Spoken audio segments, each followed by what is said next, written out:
Donc, je vous souhaite la bienvenue dans cette quatrième partie concernant les fonctions JavaScript. Aujourd'hui, nous allons voir comment faire pour attribuer plusieurs arguments à une fonction. Ok. Donc ici, on va créer une fonction, donc myFunction, accolade et on ferme. Donc ici, on va créer notre premier argument, je vais l'appeler message 1. Et un deuxième argument, je vais l'appeler message 2. Donc vous voyez ici, j'ai séparé mes arguments avec une virgule. Ok.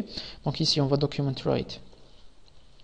Donc en gros, le message 1, à titre d'exemple, va donc contenir par exemple le prénom de l'utilisateur. Ok, donc on va dire votre prénom et plus message 1. Ok, et le message 2 va contenir par exemple l'âge. Et on va dire et vous avez, ok, concaténation plus message 2 et on va rajouter le en. Ok, point virgule. Donc ici, on va appeler notre fonction donc my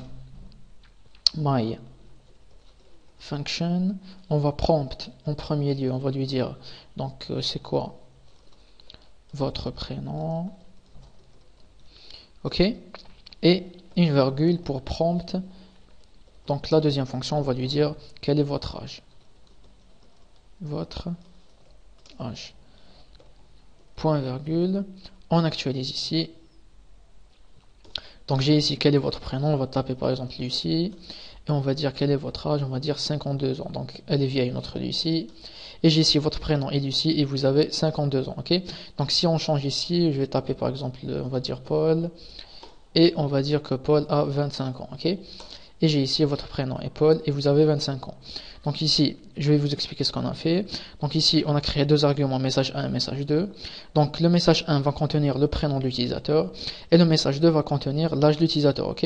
Donc ici, on appelle notre fonction, donc on prompt avant d'afficher le texte. Ok. Donc je vous ai expliqué tout ça dans le dernier tutoriel.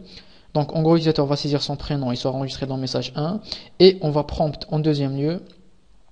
Donc en second lieu, on va prendre quel est votre âge et l'âge sera enregistré dans le message 2. Ok. Donc après avoir saisi toutes les informations, on va pouvoir les afficher avec le document write. Ok. Donc ici, on a séparé nos deux fonctions avec une virgule et on a séparé donc nos arguments idem avec une virgule. Ok. Donc je crois que j'ai terminé. Si vous avez des questions, n'hésitez pas. Donc je vous remercie. On se voit dans la prochaine partie.